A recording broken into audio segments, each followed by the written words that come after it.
इधर शुरू से देख लेते हैं। सबसे पहले क्या है, फॉर्मेशन ऑफ स्पर्मेटोजेनेसिस। ठीक है, स्पर्मेटोजेनेसिस किसके अंतर्गत आता है? तो स्पर्मेटोजेनेसिस जो आता है वो गैमीटोजेनेसिस के अंतर्गत आता है। किसके अंतर्गत? गैमीटोजेनेसिस के अंतर्गत। अब गैमीटोजेनेसिस है ये दो चीज़ों से मिलकर बना है। कितने चीज़ों से? दो चीज़ों से। पहला क्या है? तो पहला है तुम्हारा गैमीट और दूसरा है जिनेसिस। ठीक है, गैमीट का मतलब क्या होता है? युग्मक, और जिनेसिस का मतलब होता है निर्माण। ठीक है, अगर अब बात करें युग्मक की, तो युग्मक कितने होंगे? तो युग्मक होंगे दो, पहला होगा नर और दूसरा होगा मादा। ठीक है, नर युग्मक कहाँ बनते हैं? तो टेस्टिस में किसके अंदर? सर्टोली सेम्निफेरस ट्यूब्यूल्स के अंदर। इसके बाद अगर मादा में बात करें तो किसके अंदर? Seminal vessel. ठीक है, और इसके बाद अगर हम मादा में बात करें तो किसके अंदर? ओवरी के अंदर। ठीक है, तो नर में जो तुम्हारे स्पर्म का फॉर्मेशन है, ठीक है, उस फॉर्मेशन को हम क्या कहते हैं? स्पर्मेटोजेनेसिस। और मादा में जो ओवा का फॉर्मेशन है उसको क्या कहते हैं? oogenesis। ठीक है, तो अभी हम पढ़ने वाले हैं किसके बारे में? स्पर्मेटोजेनेसिस के बारे में। किसके बारे में? स्पर्मेटोजेनेसिस के बारे में। ठीक है, तो स्पर्मेटोजेनेसिस, अब इसमें भी देखो जेनेसिस लगा हुआ है। तो इसमें क्या, हम इसको हम दो भागों में बांट दें, तो स्पर्म और जेनेसिस। स्पर्म का मतलब शुक्राणु और जेनेसिस का मतलब निर्माण, अर्थात जिसमें हम किसका निर्माण पढ़ेंगे? शुक्राणु के निर्माण के बारे में पढ़ेंगे, उसको हम स्पर्मेटोजेनेसिस कहते हैं। स्पर्मेटोजेनेसिस की अगर हम थोड़ा सा बात करें, ठीक है, तो ये है तुम्हारी कौन सी सेल? कौन सी? सेम्निफेरस ट्यूब्यूल्स। ठीक है, ये तुम्हारी सेम्निफेरस ट्यूब्यूल्स, जहां पर तुम्हारे शुक्राणुओं का निर्माण होना है। Seminal vessel. ठीक है, सॉरी, सेम्निफेरस ट्यूब्यूल्स बार-बार आ रहा है। Seminal vessel. ठीक है, इधर सेमिनल वेसल, जो सेमिनल वेसल है, ठीक है, ये यहाँ पर तुम्हारा क्या होता है? शुक्राणुओं का निर्माण होता है। यहाँ पर हमने तुम्हारी दो चीजें बनाई हुई है। सबसे पहले क्यूबाइडल सेल, ये जो लाल कलर की देख रहे हो, ये है तुम्हारी क्यूबाइडल सेल, जिसको हम क्या कहते हैं? स्पर्मेटोगोनिया कहते हैं। ठीक है, क्यों? क्योंकि स्पर्मेटोगोनिया ही हमारी जर्मिनल एपिथेलियम सेल है। कल हमने बताया हुआ है कि जो स्पर्मेटोगोनिया है वही हमारी जर्मिनल एपिथेलियम सेल कहलाती है।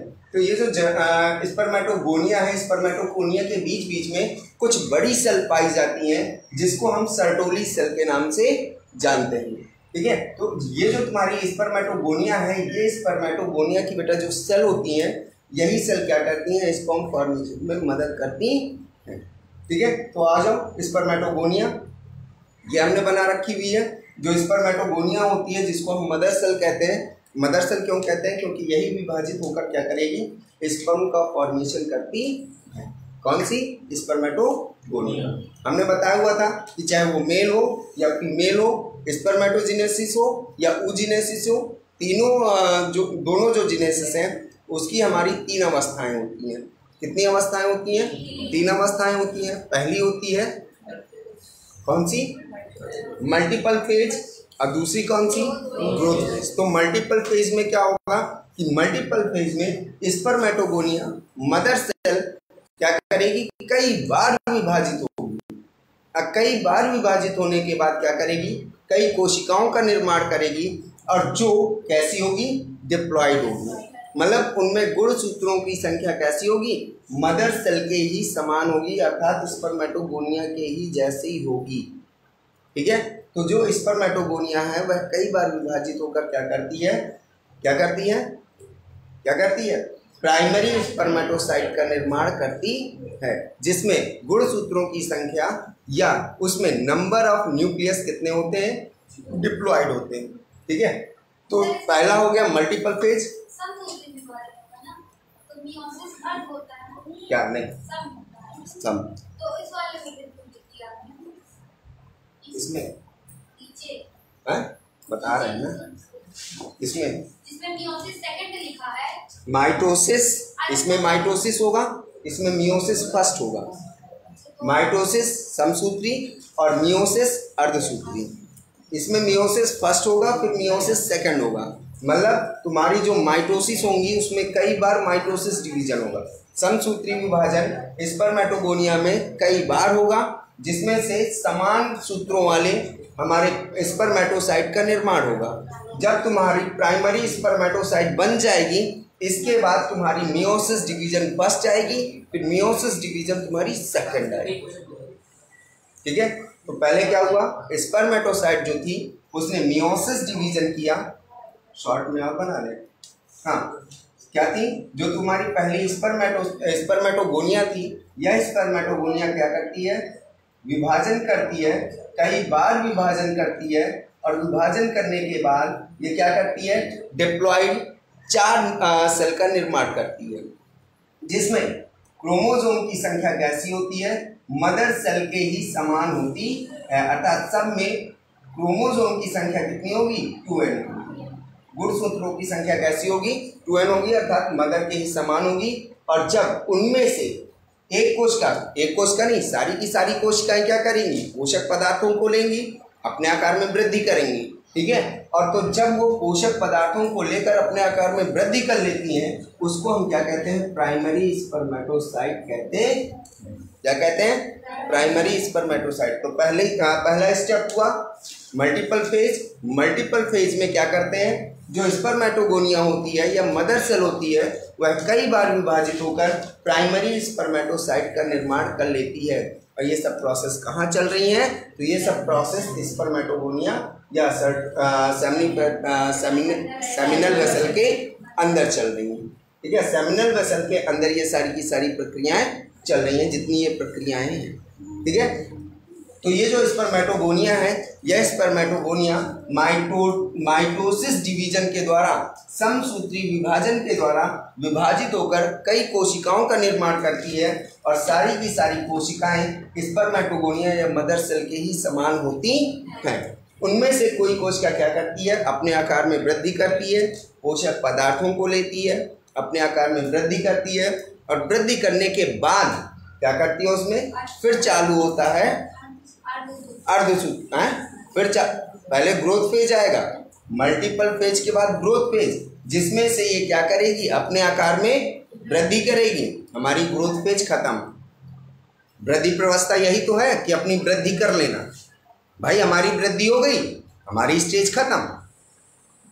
हमारी वृद्धि हो गई, हमारी स्टेज क्या हो गई, खत्म। हमारी वृद्धि हो गई, जैसे अब आप लोगों की वृद्धि हो गई, आप लोगों की स्टेज खत्म। अब कौन सी स्टेज आएगी, मैचुरेशन फेज। कौन सी, मैचुरेशन फेज। अब आप लोग मैच्योर हो रहे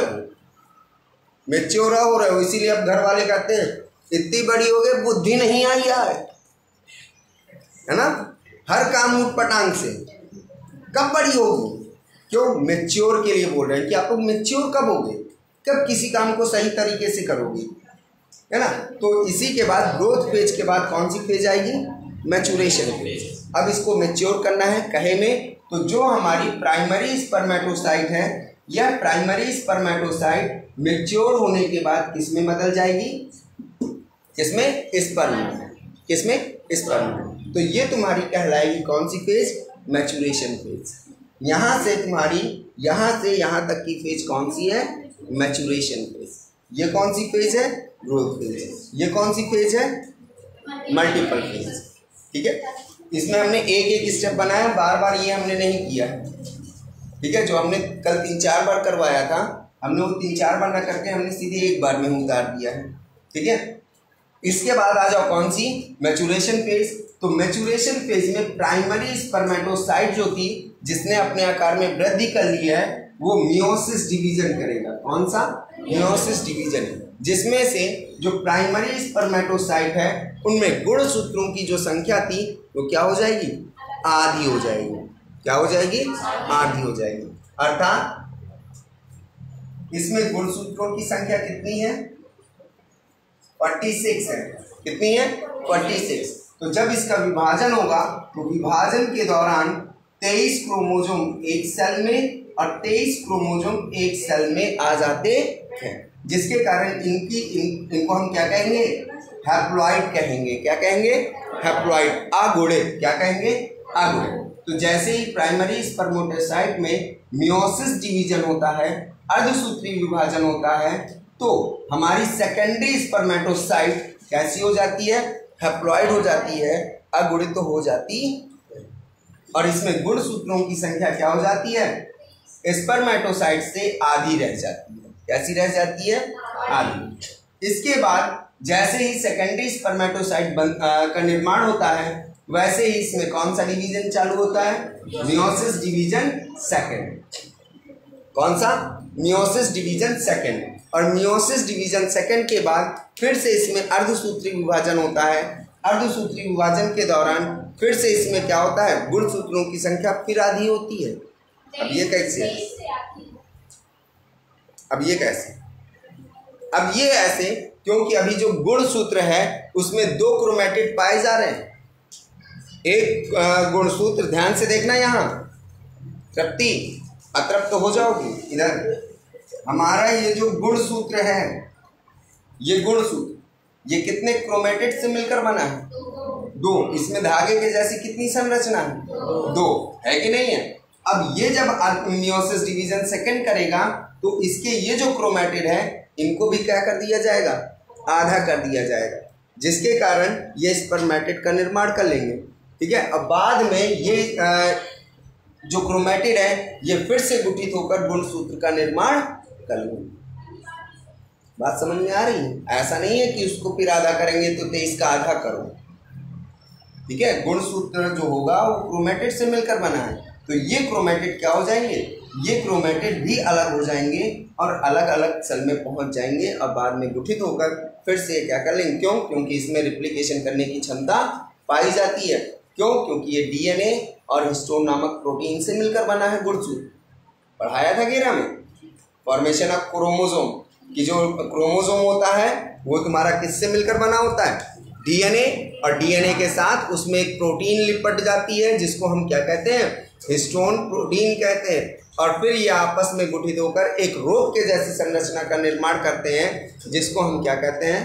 क्रोमोसोम कहते हैं। तो इनमें रिप्लिकेशन की क्षमता भी पाई जाती है, जिसके कारण ये बाद में फिर से क्रोमोसोम का निर्माण कर लेते हैं। तो सेकेंडरी स्पर्मेटोसाइट में फिर किसका निर्माण होता है? स्पर्मेटिड का निर्माण होता है। ध्यान रखिएगा, जैसे ही सेकेंडरी मियोसिस डिवीजन चलती है, ध्यान से समझना है यहाँ, जैसे ही सेकेंडरी मियोसिस डिवीजन चलती है, सेकेंडरी मियोसिस डिवीजन से जब वो किस में कन्वर्ट हो जाता है? स्पर्मेटिड में कन्वर्ट हो जाता है। तो स्पर्मेटिड एक प्रकार का शुक्राणु ही है। क्या है? एक प्रकार का शुक्राणु। लेकिन इस शुक्राणु में पूंछ नहीं पाई जाती है, अभी ये लोकोमोशन नहीं कर सकता। ठीक है। लोकोमोशन करने के लिए इसमें कोई अंग नहीं है, इसमें स्पर्मेटिड में। ठीक है। इसीलिए इसको फिर से अगला डिवीजन चालू होगा। अगला जो डिवीजन होगा जिसको हम मैचुरेशन डिवीजन कहेंगे। ये जो स्पर्मेटिड है, अब ये स्पर्मेटिड किस में कन्वर्ट हो जाता है? स्पर्मेटोजोआ में। और स्पर्मेटोजोआ को ही हम क्या कहते हैं? स्पर्म कहते। बात समझ में आई? तो पहला क्या हुआ हमारा? स्पर्मेटोगोनिया। स्पर्मेटोगोनिया से हमारा किसका निर्माण हुआ? Primary spermatocyte. प्राइमरी स्पर्मेटोसाइट से किसका निर्माण हुआ? Secondary spermatocyte. और जो प्राइमरी स्पर्मेटोसाइट से सेकेंडरी स्पर्मेटोसाइट का निर्माण हुआ वो किसके द्वारा हुआ? मियोसिस डिवीजन के द्वारा। मियोसिस डिवीजन के द्वारा तुम्हारा सेकेंडरी स्पर्मेटोसाइट का निर्माण हुआ। सेकेंडरी स्पर्मेटोसाइट में फिर से मियोसिस डिवीजन हुआ, जिसमें से सेकेंडरी स्पर्मेटोसाइट से किसका निर्माण हुआ? स्पर्मेटिड का निर्माण हुआ। जो स्पर्मेटिड में बनने वाले शुक्राणु थे वो अचल थे। क्यों? क्योंकि इनमें जल का निर्माण नहीं हुआ था, जिसके कारण ये अभी गति नहीं कर सकते थे, जिसके कारण ये जो स्पर्मेटिड थे वो डेवलप होकर किसका निर्माण कर लेते हैं? स्पर्मेटोजोआ का निर्माण कर लेते हैं, जिसको हम शुक्राणु के नाम से जानते हैं। हमारे अब शुक्राणु बन गए, लेकिन अभी मैच्योर नहीं है कि आप सोचो हमारे शुक्राणु बन गए हैं, हाँ मज़ा आ गया, है ना? तो अभी कोई मज़ा नहीं आया। क्यों? क्योंकि अभी डेवलप नहीं है। अभी बच्चे का निर्माण यूट्रस के अंदर हुआ है, बाहर भी आ गया, लेकिन अभी ये मैच्योर नहीं है। है ना, ये खड़ा होकर ही को हरे मम्मी करने लगे, है ना। मम्मी और पापा शब्द सुनने के लिए अभी साल भर इंतजार करना पड़ेगा, उसको मैच्योर होना पड़ेगा, और जिसके लिए हमें क्या करना है, पोषण देना है। क्या देना है, पोषण देना है ना, है ना। अब वही पोषण हम देंगे।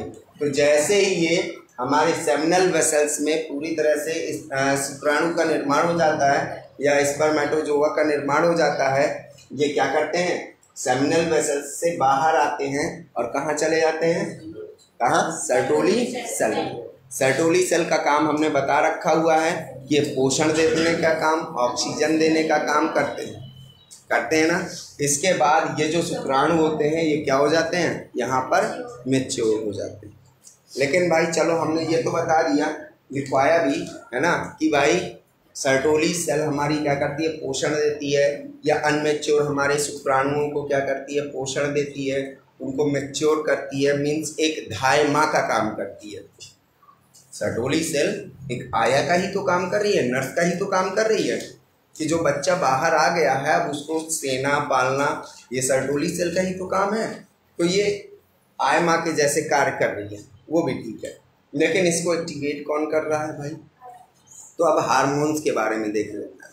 किसके बारे में, हार्मोन्स के बारे में। तो इसमें भी सबसे पहले अभी हार्मोन्स मैंने कल ही पढ़ाया हुआ है, मेंस्ट्रुएशन साइकिल में पढ़ाया, मेंस्ट्रुएशन साइकिल पढ़ाई है, मासिक चक्र। जितने हार्मोन्स वहाँ हैं उतने हार्मोन्स यहाँ हमको पढ़ने हैं, ठीक है। सबसे पहले हाइपोथैलेमस ग्लैंड एक्टिवेट होगी, हाइपोथैलेमस ग्लैंड, जिससे कौन सा हार्मोन्स निकलेगा,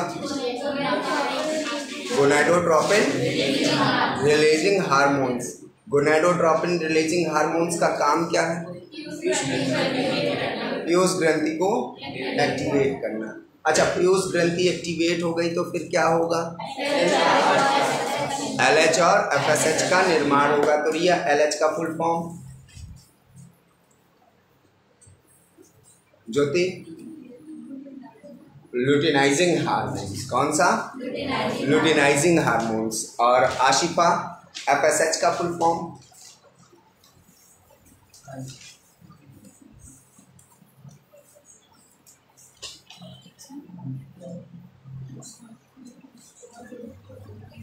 अंशु बदबू मार रही है या सौम्या,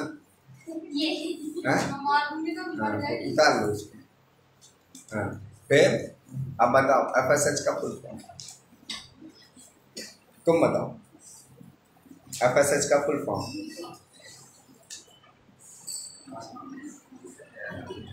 भाई साहब, FSH का फुल फॉर्म।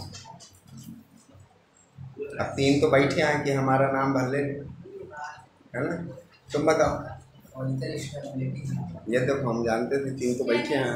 कौन सा हार्मोन्स, फॉलिकल स्टिमुलेटिंग हार्मोन्स। तो पहले जैसे ही हमारे शुक्राणु कहाँ पहुँचते हैं, हमारे क्यूबाइडल सेल से बाहर निकलते हैं, सर्टोली सेल में जाते हैं, हाइपोथैलेमस बैठे ही है कि हम कौन सा हार्मोन्स निकालें, गोनाडोट्रोपिन रिलीजिंग हार्मोन्स को बाहर कर दें। तो जैसे ही गोनाडोट्रोपिन रिलीजिंग हार्मोन्स बाहर होता है, वैसे ही आपका पीयूष ग्रंथि, एंटी पिट्यूटरी ग्लैंड आपकी क्या हो जाती है, एक्टिवेट हो जाती है। और जैसे ही, ध्यान रखिएगा, हाइपोथैलेमस जो ग्लैंड होगी वो GnRH हार्मोन्स का सिक्रीशन किया तो क्यों करेगा, केवल पीयूष ग्रंथि को एक्टिवेट करने के लिए। हर जगह हमने यही पढ़ा हुआ है, हर जगह यही पढ़ा हुआ है, पढ़ा है ना। तो ये ध्यान रखना, जैसे ही हाइपोथैलेमस हमारा क्या होता है, एक्टिवेट होता है, वैसे ही गोनाडोट्रोपिन रिलीजिंग हार्मोन्स एक्टिवेट करेगा, सिक्रेट करेगा। और इसके बाद ये जो गोनाडोट्रोपिन रिलीजिंग हार्मोन्स है ये पीयूष ग्रंथि को एक्टिवेट करेगा। पीयूष ग्रंथि एक्टिवेट होने के बाद वो 2 हार्मोन्स को निकालेगा, FSH और LH। FSH का काम होता है, LH का फुल फॉर्म होता है लुटिनाइजिंग हार्मोन्स और FSH का फुल फॉर्म होता है फॉलिकल स्टिमुलेटिंग हार्मोन्स, ठीक है। तो जो FSH है, FSH ये एक्टिवेट करेगी किसको, सर्टोली सेल को। इसको, सर्टोली सेल को। सर्टोली सेल एक्टिवेट होगी, ये ब्लैक कलर की जो बनी हुई है ना, these are the Sertoli cell. ये सर्टोली सेल है, और सर्टोली सेल जैसे ही एक्टिवेट होगी तो ये 2 चीज़ों को कंट्रोल करेगी। इसको, 2 चीज़ों को, किसको, पहला है स्पर्मेटोजेनेसिस, इसका स्पर्मेटोजेनेसिस, शुक्राणु निर्माण की प्रक्रिया को, और स्पर्मियोजेनेसिस, इसका स्पर्मियोजेनेसिस, ये शुक्राणु निर्माण और शुक्राणु को पूरी रूप से डेवलप करने में, ठीक है, पहले शुक्राणु निर्माण की प्रक्रिया को और दूसरा पूरी तरह से उसको डेवलप करने के लिए ये दो चीज़ों को कंट्रोल करती है। इसके बाद आपका LH जो होती है, LH क्या है? LH luteinizing hormones, LH leading cell, LH luteinizing hormones, LH leading cell. तो LH हार्मोन्स क्या करेगा? लीडिंग सेल को एक्टिवेट करेगा। लीडिंग सेल हमने बताई हुई थी, लिखवाया था, लीडिंग सेल लेकर जाना, ठीक है। तो LH क्या करेगा? लीडिंग सेल को एक्टिवेट करेगा, और जैसे ही लीडिंग सेल एक्टिवेट होगी तुरंत ही वो सिक्रीट करना किसका चालू कर देगी? Testosterone hormones. और ध्यान रखिएगा, टेस्टोस्टेरोन हार्मोन्स सबसे पहले यहाँ सर्टोली सेल क्या कर रही है? स्पर्मेटोजेनेसिस की प्रोसेस को करवा रही है। सर्टोली सेल क्या कर रही है? स्पर्मेटोजेनेसिस की प्रोसेस को करवा रही है। और यहाँ पर LH जो हार्मोन्स है जो लीडिंग सेल को एक्टिवेट कर रहा है, और वही लीडिंग सेल टेस्टोस्टेरोन को सिक्रीट कर रहा है। तो ये टेस्टोस्टेरोन क्या करेगा? ये हमारा स्पर्मेटोजेनेसिस की प्रोसेस को भी करवाने में मदद करेगा। मतलब सर्टोली सेल तो कर ही रहा है, लेकिन जो टेस्टोस्टेरोन हार्मोन्स है यह स्पर्मेटोजेनेसिस को भी करवाने में मदद करता है। तो स्पर्मेटोजेनेसिस में कौन कौन अपना रोल प्ले कर रहे हैं? पहला सर्टोली सेल और दूसरा टेस्टोस्टेरोन। दोनों सेल एक्टिवेट हो रहे हैं, और दोनों ही सेल आपस में मिलकर स्पर्मेटोजेनेसिस को पूरा कर रहे हैं, ठीक है। इसी के साथ जो टेस्टोस्टेरोन हार्मोन्स है ये क्या करता है? ये सेकेंडरी सेक्सुअल कैरेक्टर को भी डेवलप करने में मदद करता है। ये मैं आपको बता ही चुका हूँ। लड़कों में सेकेंडरी सेक्सुअल कैरेक्टर जैसे हमारा, ठीक है, हमारी दाढ़ी मूंछें, हमारी शोल्डर, चेस्ट में बाल का आना, ठीक है, ऑर्गन्स में बालों का आना, these are the secondary sexual character.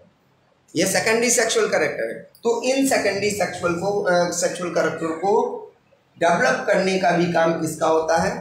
Testosterone का काम होता है। हो गया। लेकिन चलो भाई, ये तो हमने शुक्राणु निर्माण पढ़ लिया कि हमारे सेल के अंदर, हमारी सेमिनल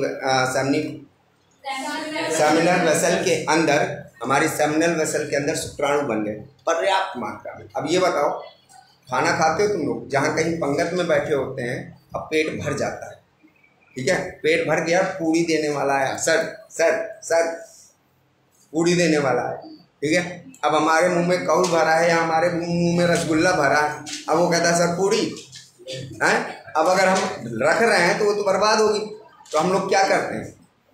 थाली के ऊपर अपना हाथ लगा लेते हैं कि भैया अब नहीं चाहिए, है ना, या तो उसको मना कर देते, मना करते ना, जब इशारा करते हैं कि भैया अब नहीं चाहिए तो लेकर आगे बढ़ जाता है ना।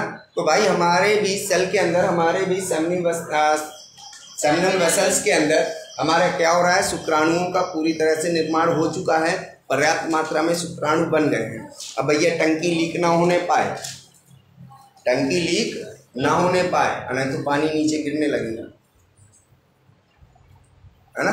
यही होता है ना कि टंकी में अगर पानी भर गया है तो टंकी से पानी क्या होने लगता है? गिरने लगता है ना। तो जैसे ही पानी गिरता है हमको पता चल जाता है, या तो अब क्या होता है कि अब टंकियों में एक अलार्म बेल लगा दी जाती है ना, कि जैसे ही टंकी भर गई, पानी ने उसको टच किया कि अलार्म बजने लगा कि भैया टंकी भर गई है, बंद कर दो। तो हमको इंडिकेट कर देता है कि टंकी अब बंद करना है क्योंकि पानी भर चुका।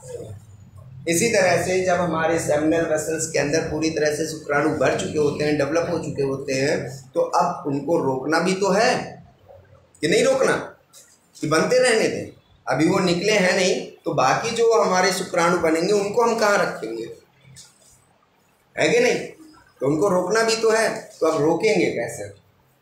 तो सर्टोली सेल क्या करता है? सर्टोली सेल इसको फिर से ध्यान रखिएगा, सर्टोली सेल से हमने एक हार्मोन्स बताया था, निकलता है इनहिबिन, निकलता है ना।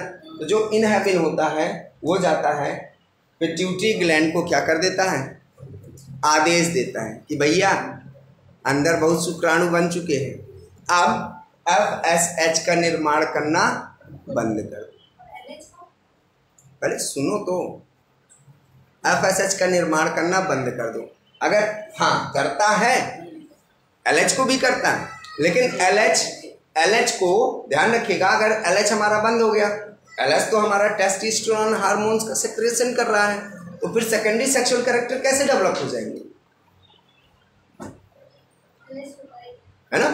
तो FSH को सबसे पहले FSH क्या करता है, पिट्यूटरी ग्लैंड को आदेश देता है इनहिबिन के द्वारा कि अब हमें FSH की जरूरत नहीं है, आप इसको क्या कर दो, बंद कर दो। तो पिट्यूटरी ग्लैंड FSH का सिक्रीशन करना बंद कर देता है। तो ध्यान रखिएगा, क्वेश्चन बनता है नीट में क्वेश्चन बनता है कि पिट्यूटरी ग्लैंड या सर्टोली सेल के द्वारा पिट्यूटरी ग्लैंड्स को डीएक्टिवेट करने के लिए कौन सा हार्मोन्स निकाला जाता है, कौन सा है, इनहिबिन, कौन सा, इनहिबिन, ठीक है।